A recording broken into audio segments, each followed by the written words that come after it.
بطولة الجندي المصري اللي دمر لوحده 23 دبابة للبلدية، لدرجة ان مخابراتهم حطت اسم الجندي ده على قوائم الاغتيال.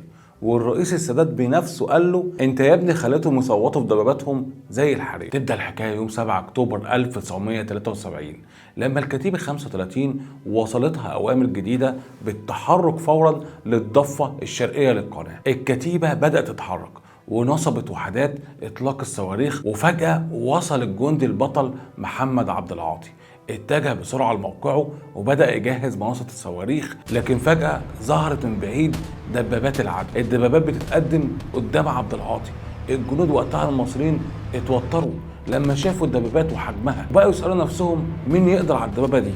لكن اول دبابه ظهرت عبد العاطي ما تهزش، ركز جدا وصوب سلاحه وبهدوء شديد اطلق اول صاروخ.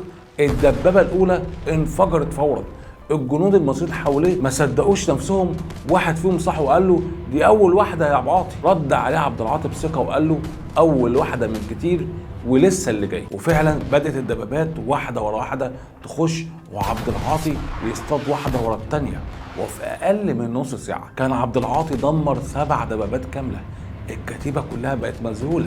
وفي نهايه اليوم ده وصل لسادات تقرير واحد بيقول له جندي واحد من عندنا دمر 13 دبابه ميركافا لوحده. تاني يوم 8 اكتوبر العدو حاول يرد بهجوم مضاد ضخم، لانهم افتكروا ان الكتيبه اللي فيها عبد العاطي فيها سلاح جديد ومتطور جدا، لكن السر كان في عبد العاطي. البلاغات وصلت ان في تشكيل مدرع للعدو بيتجه 97 دبابه جايين في الطريق. راح عبد العاطي موقعه وجهز سلاحه. الدبابه الاولى ظهرت على التل، اصابها مباشره في البرج. الثانيه حاولت تناور، لحقها بصاروخ.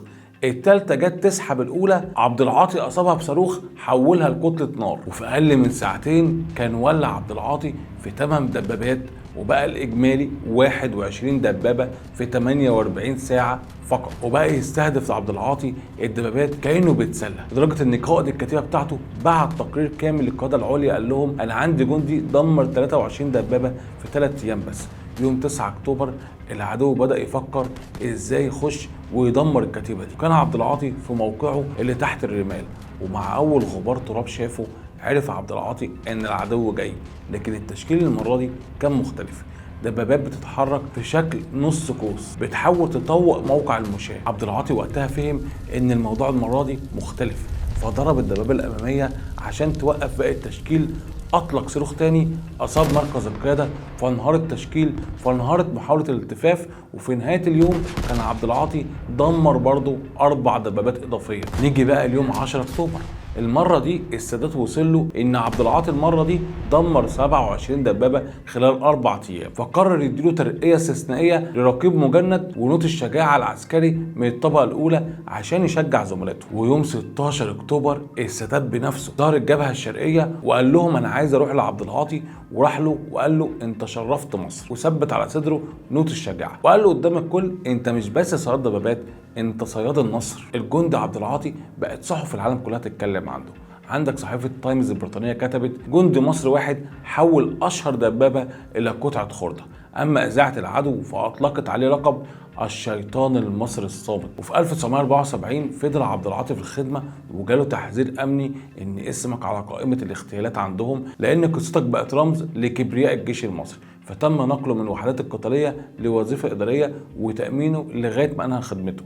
ولما خلص خدمته رجع قريته يعيش كمزارع بسيط. وفي احتفالات النصر سنة 1993 كرمه الرئيس مبارك. وفي 2001 توفى البطل محمد عبد العاطي، وعلى قبر عبد العاطي كتب كلمات بسيطة لكنها خالدة: هنا يرقد بطل لا مات ولا انهزم. رحم الله أبطالنا العظام اللي هنفضل نحكي بطولاتهم مهما حاولوا يسكتونا ومهما حاولوا يشككوا الجيل الجديد في جوه الجيش ويخلوه ينبهر بيهم. كل حكاية بطل بنطلعها للنور وراها ملايين الدولارات بتدفع وتتصرف عشان تدفن وعلشان يهزمونا من جوانا من غير طلقة واحدة. في نهاية الحلقة يا ريت تسيب لنا دعاء بالرحمة لبطلنا الكبير عبد العاطي في التعليقات، ولو حابب نكمل حكايات البطولة اكتب كمل، لان كل تعليق بيضمن ان الفيديو يوصل لاكبر عدد من الشباب والاجيال الجديده. وعايز كل متابع يشوف الفيديو يعمل منشن لكل شاب صغير يعرفه، ابنك، بنتك، اخوك، قريبك. خلينا نوصل قصص ابطالنا في الجيش المصري للاجيال الجديده عشان يعرفوا ان جيشهم